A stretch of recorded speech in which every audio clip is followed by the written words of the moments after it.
As we've discussed many times on this channel, traveling through hyperspace in the Star Wars galaxy is perilous and strange to say the least. But what we often don't think about is that the perspective we're reading is usually one where hyperdrives are at their zenith. That means, and I'm talking especially about times before the Old Republic, that traveling faster than light was probably even more crazy than what we see in the movies or video games. So today I want to talk about the early history of hyperspace travel and some of the insanity that some of the earliest explorers and ordinary people had to endure. So the New Essential Chronology has a nice breakdown of early faster than light travel techniques, and one of the first documented, at least after the Celestials, who had powers really beyond comprehension, was that of the Rakatans. Rakatan technology as a whole was unique in that it was almost totally based on the Force. It's probably unsurprising then that the Rakatan hyperdrive, which operated through unknown means, was mostly effective at reaching planets with a strong Force signature. I'm sure that this means that the Rakatans ended up finding some of the most interesting places in the galaxy, but this limitation also helps explain why the Rakatan so-called Infinite Empire was limited to only a few hundred planets, albeit one spread across the galaxy.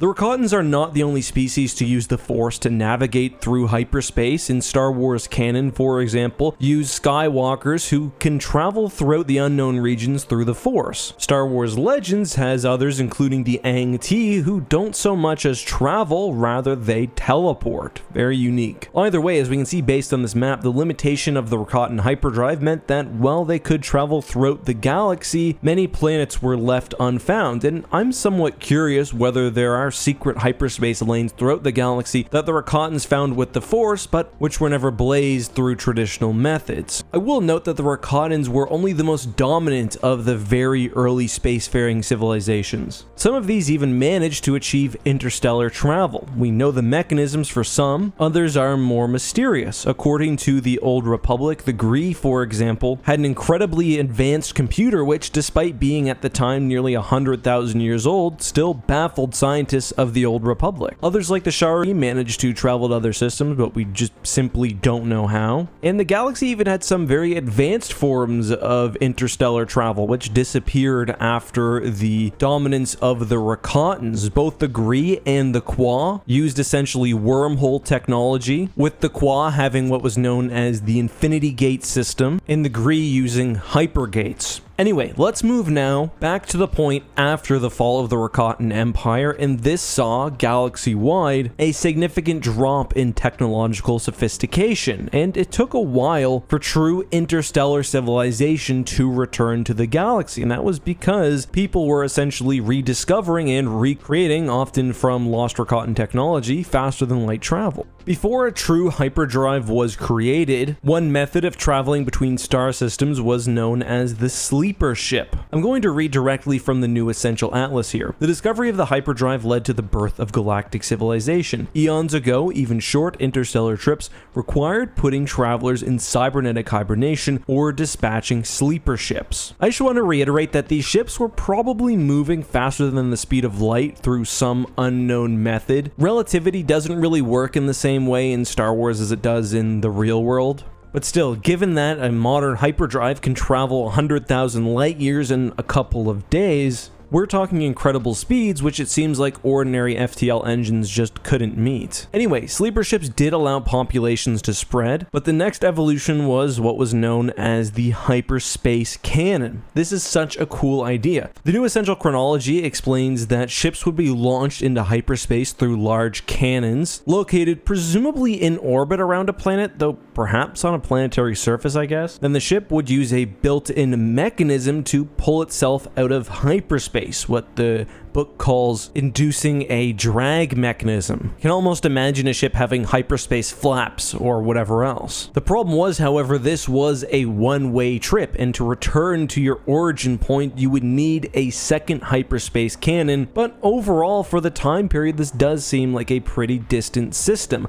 I'm guessing hyperspace cannons, however, are only really effective over relatively short distances when compared with modern hyperdrives. They were probably a lot more accident-prone, and and would still have required a significant investment in terms of astrogation and more, which we're going to talk about again in just a moment. Eventually, humans and other species were able to essentially reverse engineer what were caught in hyperdrives and create their own versions which were not based on the Force. The issue in this era was that navigational computers were not keeping up with the advancements of hyperdrive engines themselves, and that's what I was referring to when I was talking about navigational or astrogation data. The first solution was to use hyperspace beacons, and in truth, this wasn't really much more advanced than the hyperspace cannon in practice. Well, that's unfair. Certainly it's a lot cheaper to deploy a hyperspace buoy than it is a hyperspace cannon, but you still need something at your beginning and your endpoint if you want to travel back and forth. Presumably, these early locations had to be scouted out through either automated ships or sleeper vessels, but travel in Star Wars was about to see a big change. I will note that hyperspace buoys were still used in the modern era sometimes, especially in really unstable or less well-mapped areas. That'll make sense when I explain how a navigational computer works in a second. One shortfall and serious danger of the beacon system in earlier systems, I think, would have been the lack of frequent updates. Space is always moving, things can drift into the middle of your hyperspace route, and you can end up dead. A safe hyperspace trip requires the avoidance of what's known as mass shadows.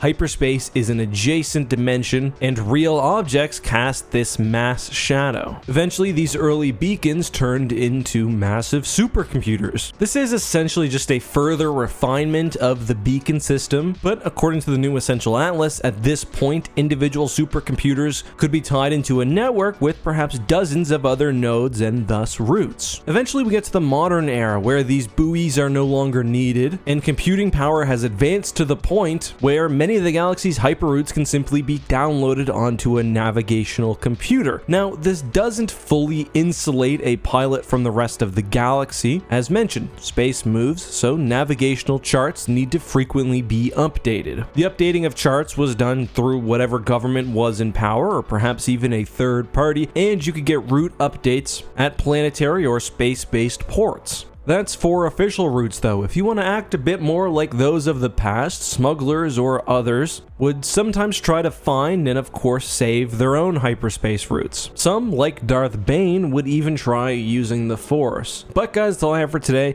Hope you enjoyed this video on the evolution of the hyperdrive and the wild era that came before the modern one when it came to traveling across the galaxy in Star Wars. Do you have any further questions? Is there any information you'd like to see me expand upon, or is there a topic you want to see covered in a future video? Please let me know all of that and anything else down in that comment section below. I will be reading them religiously for about an hour after upload and checking for the next day. If I heart your comment, you'll know that I read it and liked it. But until next time, guys, be safe, have a good one, don't blaze new hyperspace routes, and may the Force be with you.